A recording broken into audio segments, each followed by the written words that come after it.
السلام علیکم، welcome to Atiq horror story. امید کرتا ہوں آپ سب خیریت سے ہوں گے اور جہاں بھی ہوں گے خوش ہوں گے۔ اللہ تعالیٰ آپ کو صحت والی لمبی زندگی دے اور جتنے لوگ بھی پریشان ہیں ان کی پریشانی کو دور فرمائے، جتنے لوگ بیمار ہیں ان کو صحت دے، اور جو اس دنیا سے رخصت ہو گئے ہیں ان کی بخشش فرمائے۔ میری دعا ہے آپ کے لیے، مجھے اور میری فیملی کو آپ اپنی دعاؤں میں یاد رکھیں۔ آج کی سٹوری سٹارٹ کرنے سے پہلے میرے اس چینل کو سبسکرائب کر دیں اور ویڈیو کو لائک کر دیں، ورنہ آپ سو جائیں گے۔ آج کی سٹوری مجھے ملتان سے نائلہ نے بھیجی ہے، جو اس کے بقول اس کی فیملی نے بتائی۔ سٹوری کو لاسٹ تک سنیے گا، تب ہی آپ کو سٹوری کی سمجھ آئے گی۔ سٹوری بہت انٹرسٹنگ ہے اور آپ کو سٹوری کا مزہ آئے گا۔ جلدی سے آیت الکرسی کا حصار باندھ لیں۔ سنا ہے جب ان مخلوقات کا ذکر ہوتا ہے تو یہ قریب آ جاتی ہیں اور اپنی باتیں بہت انٹرسٹنگ سے سننے لگتی ہیں۔ چلتے ہیں اپنی سٹوری کی طرف۔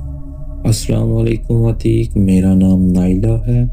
میں آپ کی سٹوری بہت شوق سے سنتی ہوں اور دل کیا اپنی زندگی میں جو میرے ساتھ ہوا آپ کے چینل کے ذریعے شیئر کروں۔ یہ بات آج سے 7 سال پہلے کی ہے، جب مجھے پتہ چلا کہ میں امید سے ہوں تو میرے میاں اور سب گھر والوں کو بے انتہا خوشی ہوئی۔ اس خوش خبری پر سارے گھر میں مسرت کا اظہار کیا گیا۔ سب بہت خوش تھے۔ میرے میکے اور سسرال والوں کی طرف سے پورا دھیان رکھا جا رہا تھا۔ میرے کھانے پینے کا بڑا اہتمام کیا جاتا تھا۔ مجھے کسی قسم کے کام کرنے کی اجازت نہیں تھی، کیونکہ بہت عرصے کے بعد اس خاندان میں اولاد کی آمد تھی۔ چھٹا مہینہ لگا، اچانک ہی مجھ پر مشکلوں کے پہاڑ ٹوٹ پڑے۔ ہر وقت چیخو پکار، شور شرابہ، اچھل کود، سارے گھر میں دوڑیں لگانا، اپنے ہاتھوں سے چہرے اور جسم کو زخمی کرنا۔ کھانے پینے کا ہوش نہ رہا اور نہ ہی کسی کو پہچان سکتی تھی۔ یہ کیفیات دن بدن بڑھتی جا رہی تھی۔ میرے میاں اور گھر والے بہت پریشان تھے۔ ڈاکٹروں کو دکھایا تو انہوں نے علاج معالجہ کیا، مگر کچھ پتہ نہ چل سکا۔ میں دن بدن کمزور اور ہڈیوں کا ڈھانچہ بنتی جا رہی تھی۔ آس پاس محلے کے لوگ جب دیکھنے آتے تو کہتے مجھ پر جنات کا سایہ ہے۔ میرے گھر والوں نے عاملوں سے رجوع کیا تو سب اپنے اپنے مختلف طریقوں سے عملیات کے ذریعے عمل کر رہے تھے۔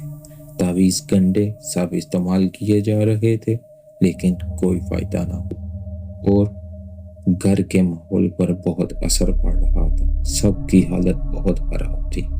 محلے کے ایک چاچا جی تھے جو میرے سسر کے دوست تھے۔ انہوں نے ایک شاہ صاحب کے بارے میں بتایا، جن کی عمر لگ بھگ 80-85 سال تھی۔ نہایت نیک سیرت، اعلیٰ تعلیم یافتہ اور باعمل بزرگ تھے۔ وہ خود بڑے جاگیردار تھے اور وہ فی سبیل اللہ دم درود کرتے تھے۔ میرے سسر نے ان سے رجوع کیا۔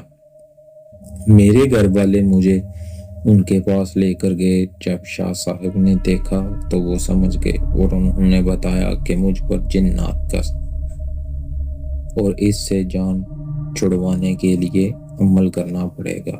مجھے اس بات سے چھٹکارا دلوانے کے لیے سب کی پوری توجہ تھی۔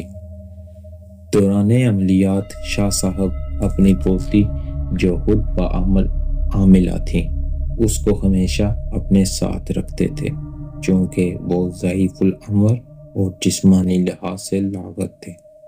دوران عملیات مریض ایسی حرکات کرتے ہیں کہ کسی کے قابو میں نہیں آتے۔ ان کی پوتی اس سلسلے میں ان کی مددگار تھی۔ دوسری بات، شاہ صاحب کسی غیر محرم کو ہاتھ لگانا نامناسب سمجھتے تھے۔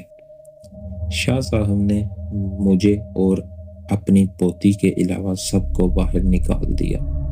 تسبیح، سورہ یاسین، آیت الکرسی اور دیگر عملیات اپنے پاس رکھے، زور زور سے نہایت پر آواز میں پڑھنے لگے۔ میں نے شور مچانا شروع کیا اور شاہ صاحب پر حملہ کرنے لگی۔ ایک دو دفعہ وہ زخمی بھی ہوئے۔ اس موقع پر ان کی پوتی سنبھال رہی تھی۔ کوئی 1.5-2 گھنٹے بعد شاہ صاحب مجھ سے مخاطب ہوئے۔ وہ مخاطب تو مجھ سے تھے لیکن میرے ذریعے جن سے بات کر رہے تھے۔ کیوں شیطانی کھیل کھیل رہے ہو؟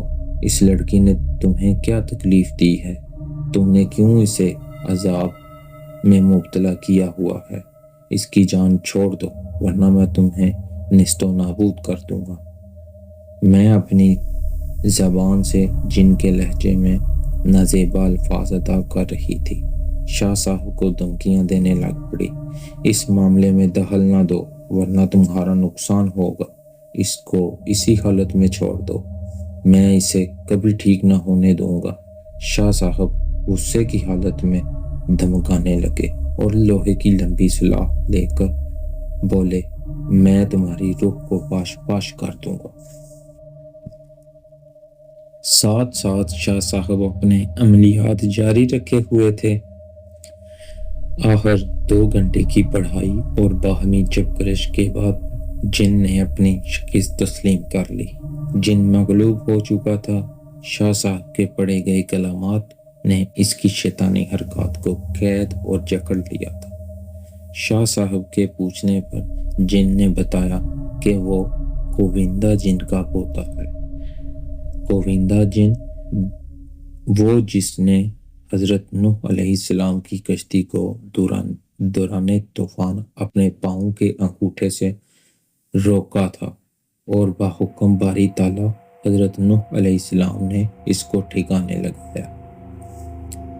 جن بولا، یہ لڑکی ایک رات اپنے گھر سے باہر کھیتوں کی طرف نکلی، ایک بوہڑ کے درخت کے نیچے گزرتے ہوئے میرے بچوں کو اپنے پاؤں تلے روندا اور انہیں زخمی کیا، اور اس کے بعد میں نے ٹھان لیا کہ اسے ہمیشہ عذاب و مصیبت میں گرفتار رکھوں گا، اور آپ کے عمل کی وجہ سے ہم بے بس ہیں، توبہ کرتے ہیں، اس لڑکی کی جان چھوڑتے ہیں۔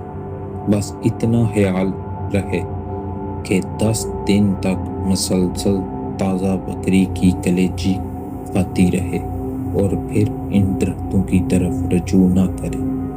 یہ کہتے ہوئے جن نے جان چھوڑ دی اور میں اس کے قبضے سے آزاد ہو گئی۔ اس کے بعد میں بالکل تندرست ہو گئی، اپنی پرانی گھریلو زندگی کی طرف لوٹ آئی۔ 4 ماہ بعد میرے گھر خوبصورت بیٹے کی پیدائش ہوئی۔